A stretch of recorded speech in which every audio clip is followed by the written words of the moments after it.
Afternoon at 4, a deadly avalanche at Palisades Tahoe to tell you about the rush to save those caught up in today's slide.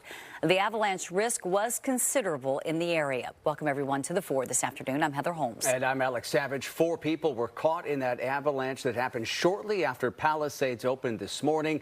And this afternoon, authorities say 1 person was killed. The avalanche happened on a Black Diamond run under the KTVU lift right as snow and strong winds were moving into the Tahoe area. You see the conditions here in this video. More than 100 Palisades crew members carried out a search today. The Olympic Valley Fire Department also responded today, along with the Placer County Sheriff's Office. And the debris field on this avalanche spanned 150 feet wide, and it was 450 feet long. 1 man was found dead during that search. His name has not been released, but he was a guest at Palisades. Another person suffered minor injuries, and 2 other people caught in the slide managed to escape. At a news conference this afternoon, officials said no one else is believed to be missing. This is a very sad day for my team and everyone here. This is a dynamic situation. We're still undergoing an investigation. We have a lot to learn yet, and we'll be working with our agencies, our partners, and providing that information, those updates as we learn more.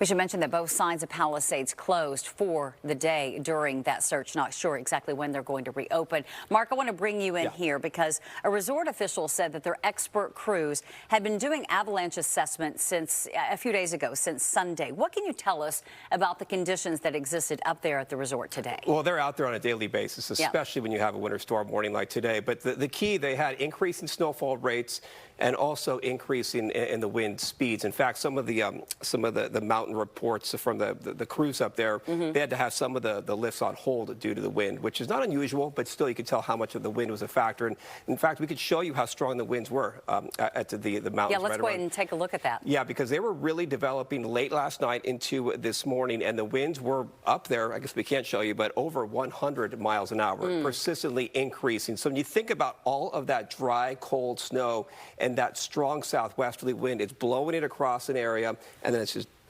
in one spot, and that could lead to failure of the snowpack. Yeah, so obviously, as you mentioned, wind really a factor in what happened today. There was also a concern, though, about the potential for an avalanche. No avalanche warning, but the risk was considerable there. We started with the shallow snowpack. We talked a lot about that. Then you had these big storms come through.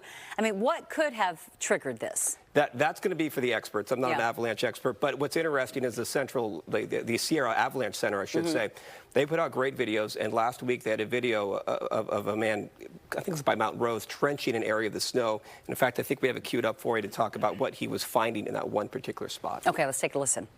What we're tracking right now is an upper faceted layer that you can see right here, and this is we're gonna see how reactive this becomes with a new load on it, and as we get more storms going into next week. So we're really watching what this one does. It's producing instabilities on snowpack tests right now.